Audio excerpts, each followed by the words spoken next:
Meanwhile, I'm told that we also have Mr. James Jackson, who's joining us from Berlin.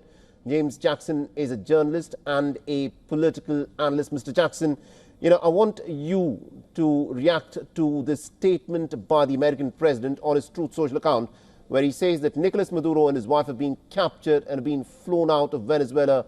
This is a regime change all along.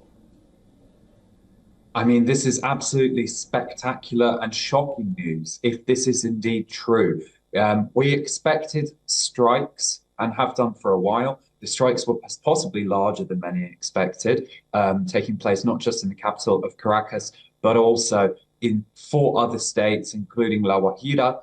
But, if in fact the US captured President of Venezuela, Nicolas Maduro, this is historic. This is the most intense involvement in the Western Hemisphere by the US since the end of the Cold War. Of course, the US, in their recent national security strategy, have brought back the so-called background policy, where they treat the Western Hemisphere, i.e. Latin America and Canada, as their fiefdom, as their region to dominate, as their sphere of influence. The Monroe Doctrine, it was called. And we expected perhaps some involvement. Of course, the US have been bombing boats, which they claim have been carrying drug smugglers. But this is a regime operation 3 days into the new year. I mean, it's almost hard to believe that Donald Trump has successfully captured Nicolas Maduro, the controversial authoritarian president of the country, along with his wife. When was the last time a foreign leader was captured? The last time I can think of was Muammar Gaddafi in 2011, during the midst of a Libyan civil war. But Venezuela, Mr. Jackson, is very different. Muammar Gaddafi was captured by the rebel forces that were backed by the Americans. But this is completely different. What this indicates is that the Americans had their presence inside of Caracas. They had managed to infiltrate.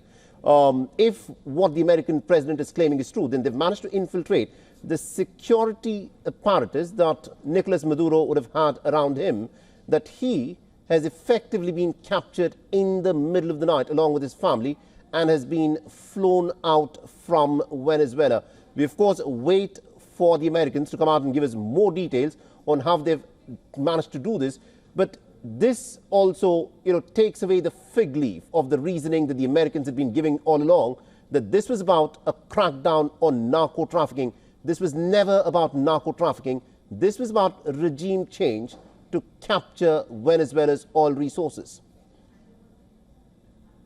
I mean, we don't know yet what the US plans are, but it absolutely looks likely that this is a regime change operation, type of which we have not seen since Saddam Hussein in the Iraq War.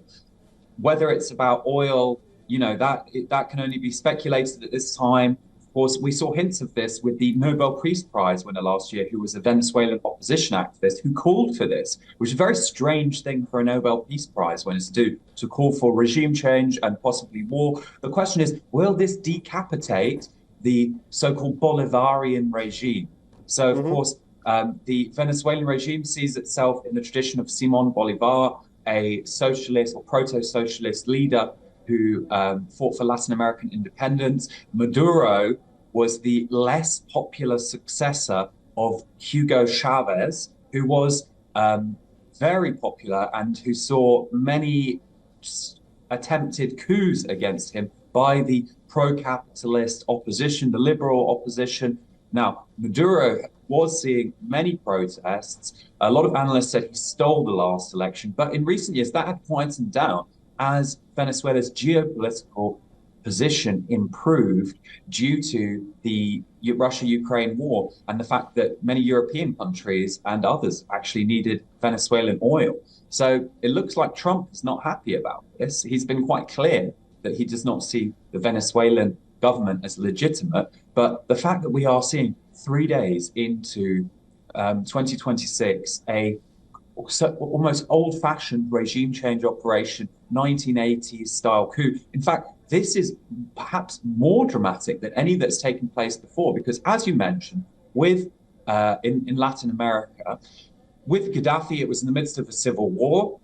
In Latin America, we saw coups across the continent by, Pinochet in Chile, by the junta in Argentina. But this seems to be a spectacular intelligence and military operation whereby they must have flown in helicopters. I mean, there were reports of helicopters in Caracas around the blast. Seems likely that if this happened so quickly, then it would have been concurrent with the blasts. Right. They knew where he was. They infiltrated that. I mean, in terms of spycraft, it's spectacular. I'm almost in shock here. This news came in just before I went live. I saw it, and I really just could not believe this was happening, because it's been, I mean, imagine capturing Saddam Hussein, for example. Not that Maduro is comparable in that sense, but as an enemy of the US, imagine if the Iraq War had started with the capture of Saddam Hussein. This is what we're talking about here. This is just absolutely unbelievable.